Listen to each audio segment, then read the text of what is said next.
Hi guys, welcome back to the channel. FPL Consult here, and today we're going to take a look at some double game week players. So Manchester United and Leeds are confirmed to double in game week 22. That's old news already. So Manchester United will play Crystal Palace at home and Leeds at home. As for Leeds, they will play Nottingham Forest away and then Manchester United away as well. So that's a very good double game week for Manchester United in particular. And we're going to take a look at some of their best assets and possibly some other options that we can consider outside of the obvious three players, which is Rashford, Bruno Fernandes, and Luke Shaw. We're going to take a look at whether Casemiro, Anthony, and also Weghorst are possible options elsewhere. And as for Leeds, there are also some possible potential options we can go for, right? So we'll take a look at their stats and see whether they are worth bringing in. So hopefully you guys do enjoy this video. If you do, please give it a like and also subscribe as well if you are new around here.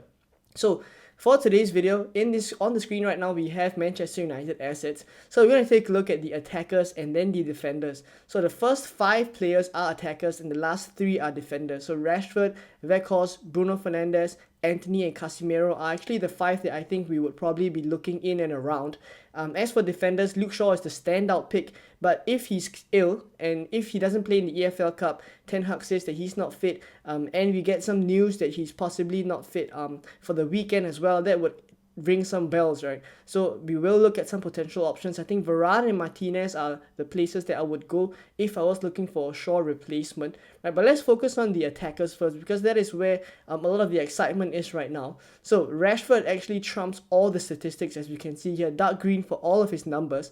1.1 big chances per 90. So you can think of it as every game he gets one big chance. And on top of that, his shots in the box statistic is still the best out of everyone there. 2.2 shots in the box per 90. And then expected goal involvement, he trumps everyone as well at 0.8. So there is at least 1 goal involvement every game. And his expected points for the next 3 games, which includes the next 3 game weeks. So that includes game week 22 where they double. And then the single game week in game week 23 and 24 as well, which are pretty good fixtures. Right, I have the fixtures up here with me. So Manchester United play Leeds away again in game week 23, and then they will play Leicester at home as well at Old Trafford. So across the next 3 game weeks, he has a good potential to really haul. So I think Rashford is pretty much a no-brainer here. We'll take a look at the other ones. Weghorst, Bruno Fernandes, Anthony, and Casemiro. So immediately, the one that stands out the most is probably Bruno Fernandes. Right, he has the next best statistics in terms of expected goal involvement, right? 0.7 per 90 for him. Expected points as well, he's pretty high up there at 25.2. So a lot of his points actually come from assists. His expected goal involvement is largely made of XA. So something that we have to consider as well is that Christian Eriksen is now ruled out until late April, early May. So in terms of a chance creation perspective, right, there was quite a number of set pieces that Christian Eriksen was on that was taken away from Bruno Fernandes. But now that he's out, we would expect Bruno Fernandes to take some set pieces as well, so that can increase the potential for him to get bonus points as well because of that chance creation statistics. And of course, creating more chances gives him more chance to basically get more points, simply put. Right, so I think Bruno Fernandes is probably the next best pick. Pretty obvious, that one. But I know some people can't get there without a hit. Right, some of us have to sell Kane to get to him, and maybe we don't want to sell Kane. So are there other options? So Weghorst, I think, is a little bit risky, right? Big chances wise, I mean, he hasn't played that many games, so his statistics would probably be a little bit skewed, especially for the expected point statistics, right? 11.5, but that's because we don't have too much data. But I think with Weghorst, the main concern is when Anthony Martial comes back, he will be a little bit of a risk, right? And we do have to be very careful with our Manchester United picks because they do blank in game week 25. So we can't have too many of them, and on top of that, we will have to have those that are really good and will give us the maximum points as well, right? So I think Weghorst, probably I would stay away from him. So it really comes down to Anthony or Casemiro if we're going for someone else other than Bruno Fernandes. So at this point in time, just a straight one-to-one comparison, I think Casemiro is actually someone that presents really great value at just 4.9, right? If we take a look at his numbers in particular, it's 0.4 big chances per 90, 1 shot in the box per 90, and 0.5 expected goal involvement per 90, which beats Anthony as well. Now, Anthony has played a little bit better, I think, in recent games when he's played against weaker opposition. He's built a little bit of confidence. He's been getting in, cutting in a little bit more, and he's also more involved in the play in general. So I think I do like what I see from Anthony, but I think Casemiro is someone who's coming up as a really good pick just because of the spots that he's finding himself in, kind of like the late runs that maybe Gundogan has been making earlier on in the season.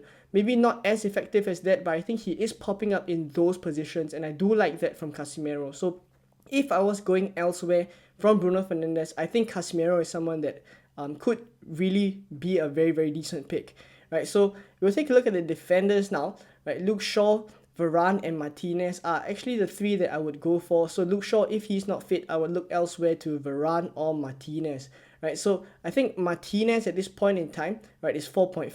Varane is at 4.8. The expected points wise, it is pretty similar, 14.9, 14.4. And in terms of goal involvement as well, it's not too much of a difference. They are centre backs in general, so the goals will probably come from corners or bullet headers, etc. So I won't expect too much from them.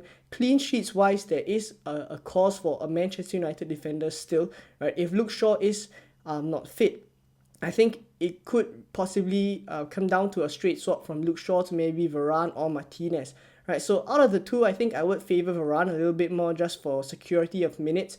Right, if Luke Shaw comes back, he could feature in that left centre-back position, which could take some minutes off Martinez. So at this point, if Luke Shaw is confirmed to be out, I think I am likely to move from Shaw to Varane, but we will wait for some news. So at this point in time, out of all these Manchester United assets, I think the more straightforward ones are Rashford, Bruno Fernandes, and Luke Shaw.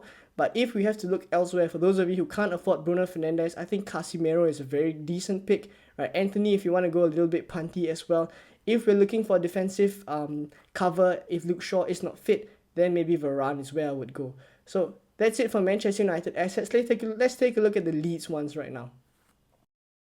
So taking a look at Leeds assets now, we have Rodrigo, Bamford, Noto, Harrison, Aronson and Sinisterra as the attacking assets, and then Eiling and Meslier as the defensive assets. Now I've only gone for these two defensive assets because the rest of them are either yellow flagged or haven't played consistent minutes. So if I was to look for a defensive asset from Leeds, I would go for either Eiling or Meslier. I wouldn't go anywhere else.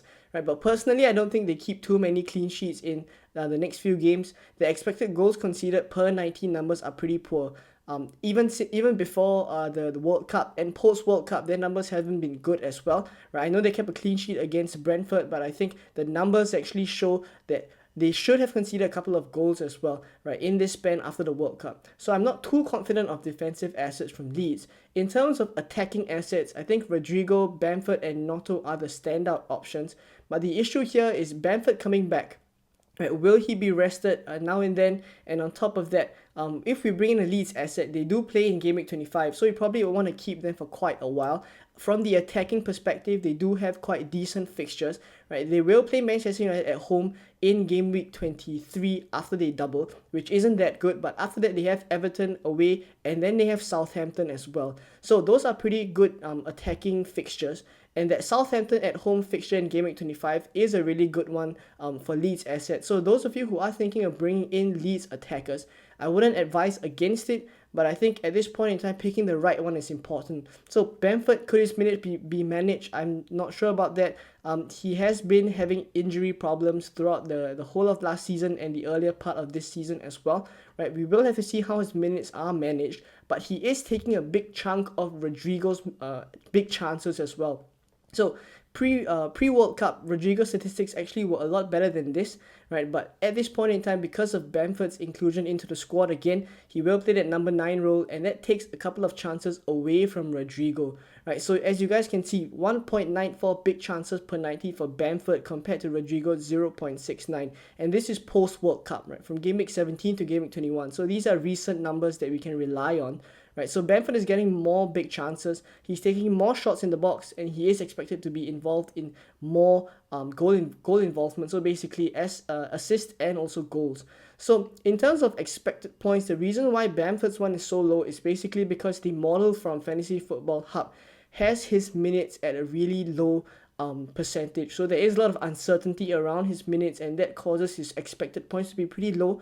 So the thing is, if he actually does start, I think his numbers actually are pretty good in terms of the big chances, shots in the box, and also his expected goal involvement. So the main issue there is his minutes. I think for Noto at 5.0, that is a really good option, right? He will play on the left.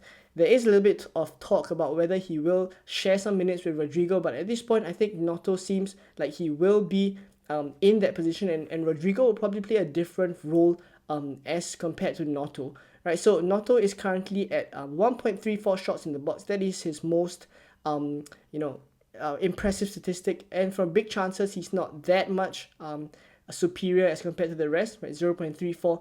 Goal involvement as well is 0.4, that's all. So his shots in the box is actually what is actually drawing me to this pick a little bit. I think 5.0 for someone who takes a lot of shots is pretty decent. And on top of that, 14.0 expected points for the next 3 games. So he is actually just behind Rodrigo in terms of this statistic for Leeds assets, right? So I actually do like Rodrigo as a pick. Noto as a pick. But the thing is, Noto at this point, right, for 5.0 mil, if he actually does start to miss out on a few games here and there, I probably would be in trouble if I have to use him in Game Week 25. Right, at the end of the day, he is 5 mil, so I can bench him for the odd game week here and there, but I do need him to start in Game Week 25, and I think there is a little bit of doubt in my mind about whether he will consistently start and all the way till Game Week 25, that is.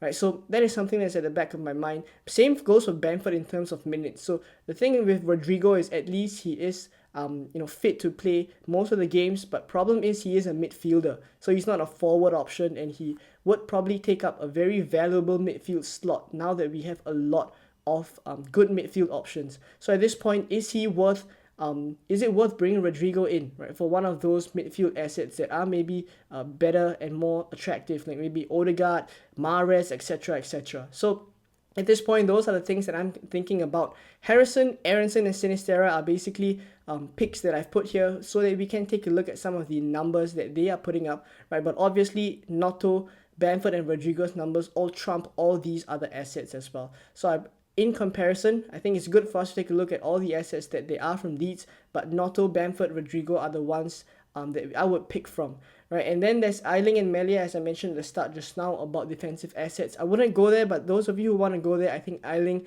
is a pretty decent option at 4.5. Melia, from a lot of us are actually thinking of Kepa to Melia, right? I've heard of this move from some of the other content creators that I've watched as well. I think there is cause for this move. There is a lot of good reasons why this move can pay off, but I think in terms of my own team, I probably would stick with Kepa at this point, solely because of the Leeds numbers that I've seen, right? The expected goal conceded don't convince me that much, right? So at this point, I probably will stay away from Leeds defenders. I'm just thinking about whether I should do Mitrovic to Noto. That's for my own team, right? So at this point in time, this is what I'm thinking about in terms of Manchester United assets and Leeds asset. Hopefully this video was useful for you guys. I will release more content over the next few days before the deadline, right? And of course we do have that deadline stream as well, where I will have to make a decision whether I want to bring in Leeds assets or not. But at this point, Bruno Fernandes is someone that I probably will bring in. I do have Salah at this point in time, so Salah to Bruno Fernandes is one of my moves, and then I will have to consider whether I bring in a Leeds asset or not. Right, so that's it for now. Hopefully you guys did enjoy this video. If you did, please give it a like and also subscribe as well if you are new around here, and I'll catch you guys in another video very soon. Bye bye.